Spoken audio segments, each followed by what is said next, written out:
Samajwadi party के मुखिया अखिलेश यादव ने अपने एक फैसले से उत्तर प्रदेश में चल रहे लोकसभा चुनावों को और ज़्यादा दिलचस्प बना दिया है। लोगों को बिल्कुल मज़ा नहीं आ रहा था चुनाव में, क्योंकि यूपी में जो चुनाव प्रचार में अभी तक लोग मोदी जी को सुन रहे थे, तो देश के प्रधानमंत्री हैं, योगी जी को सुन रहे थे, लेकिन विपक्ष के नेताओं को लोग सुनने में इसलिए मज़ा नहीं ले पा रहे थे क्योंकि विपक्ष का कोई मजबूत नेता यूपी से चुनाव नहीं लड़ रहा था। जहाँ तक अखिलेश यादव की बात है, वो बैकडोर से अपने प्रत्याशियों को चुनाव लड़ा रहे थे, लेकिन जब तक कोई सेनापति खुद मैदान में नहीं होता तब तक युद्ध का मजा नहीं आता। मेरी इस बात से आप लोग भी अच्छी तरह से इत्तेफाक रखेंगे। नमस्कार, मैं हूं अनुराग चड्ढा। न्यूज़ ऑन इंडिया के डिजिटल प्लेटफॉर्म पर दोस्तों आपका स्वागत है। जिन लोगों ने ये खबर सुनी है, हालांकि अभी तक ऑफिशियल नहीं हुई है, लेकिन जब तक आप लोग मेरी इस वीडियो को सुनेंगे हो सकता है तब तक ये खबर बिल्कुल कन्फर्म हो जाए। खबर ये है कि अखिलेश यादव, जो कि समाजवादी पार्टी के मुखिया हैं, उन्होंने कन्नौज से चुनाव लड़ने का फैसला कर लिया है। एक पोस्ट भी वायरल हो रहा है जिसमें समाजवादी पार्टी की पीडीएफ है और उसमें लिखा है कि अखिलेश यादव कन्नौज से लोकसभा चुनाव के अधिकृत प्रत्याशी होंगे। अब लोगों के दिमाग में ये सवाल है कि अखिलेश यादव ने आखिरकार अपना मन क्यों बदला, आखिर क्यों अखिलेश यादव कन्नौज से चुनाव लड़ना चाहते हैं। अब इसकी 3 वजह हो सकती है। पहली वजह यह है जो कि उनकी पर्सनल है।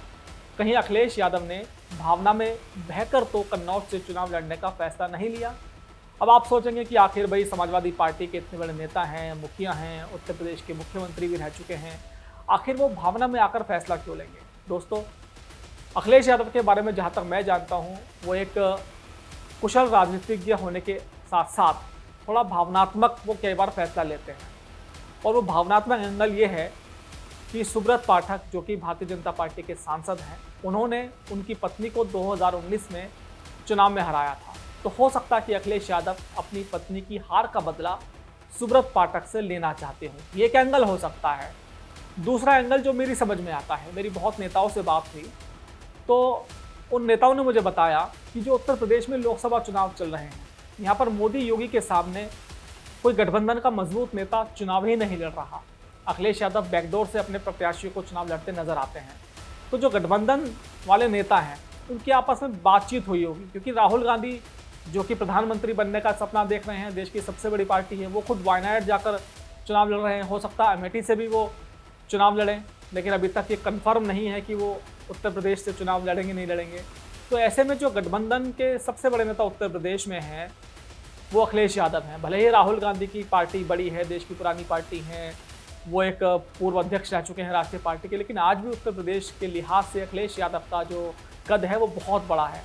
तो हो सकता है कि गठबंधन वालों ने अखिलेश यादव को ये राय दे दी हो कि भाई आप चुनाव लड़िए सेफ सीट से, और कन्नौज से अगर आप चुनाव लड़ेंगे तो आप जीत जाएंगे।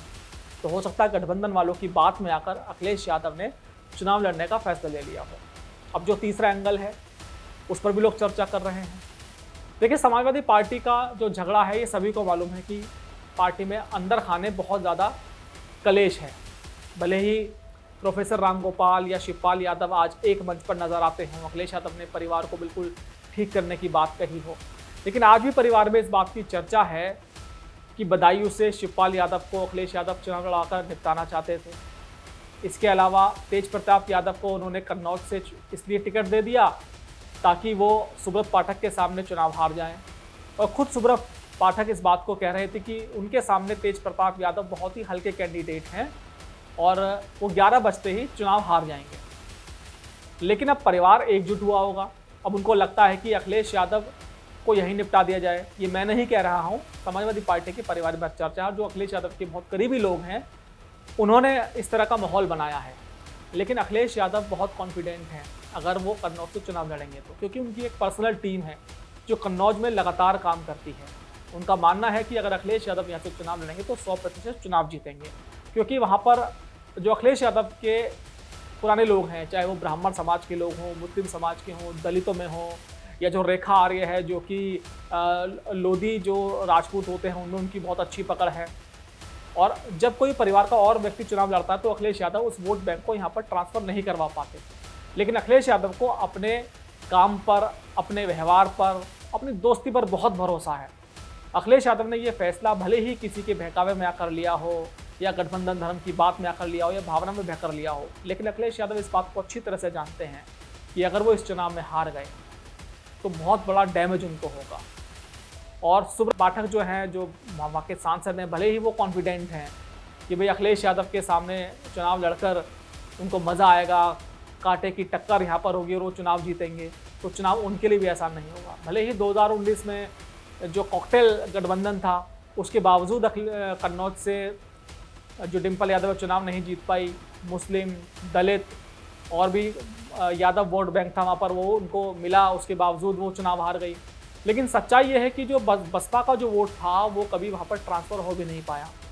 अखिलेश यादव की सबसे बड़ी चुनौती यहाँ पर ये भी है कि इस बार बसपा से वहाँ मुस्लिम प्रत्याशी है, तो अगर मुस्लिम पर चले गए तो अखिलेश की राह में कांटे ज़रूर हो सकते हैं। लेकिन ये भी तय है कि जो गठबंधन में अब राहुल गांधी उनके साथ है, आप पार्टी के लोग उनके साथ हैं, वो अखिलेश यादव को यहाँ से चुनाव जिताने के लिए एड़ी चोटी का जोड़ लगा देंगे। देखिए, जो जातीय समीकरण है वो तो अभी तक भाजपा के फेवर में नज़र आता है, लेकिन चूँकि कन्नौज को यादव बेल्ट के रूप में गिना जाता है, अखिलेश यादव जो यूपी के मुख्यमंत्री थे तो उन्होंने कन्नौज के लिए काफ़ी कुछ किया। वो कन्नौज में केवल यादव और मुसलमानों के नेता नहीं हैं, उनकी जो पहुंच है अदर कास्ट में भी है। वहाँ की जनता भले ही इस बात को जानती है कि भाई देश के प्रधानमंत्री तो मोदी बनेंगे और यहाँ से हम समाजवादी पार्टी के प्रत्याशियों को क्यों जिताए, तो लेकिन ये भी तय है, सच है कि वहाँ पर अखिलेश यादव के व्यक्तिगत रिलेशन बहुत हैं। तो चुनाव तो वाकई दिलचस्प हो गया है, जीतेगा कौन ये तो समय का चक्र ही बताएगा। लेकिन अगर अखिलेश यादव यहाँ से चुनाव लड़ते हैं, ऑफिशियल होता है, तो चुनाव वाकई दिलचस्प होगा और यादव लैंड में इस चुनाव का काफ़ी असर होगा। तो दोस्तों, ये वीडियो आपको कैसी लगी आप ज़रूर मुझे कमेंट बॉक्स में लिखकर बताइएगा, और इस चुनाव से रिलेटेड काफ़ी वीडियो, काफ़ी इन्फॉर्मेशन मैं आपको लगातार देता रहूँगा। तब तक के लिए मुझे इजाज़त दीजिए। नमस्कार।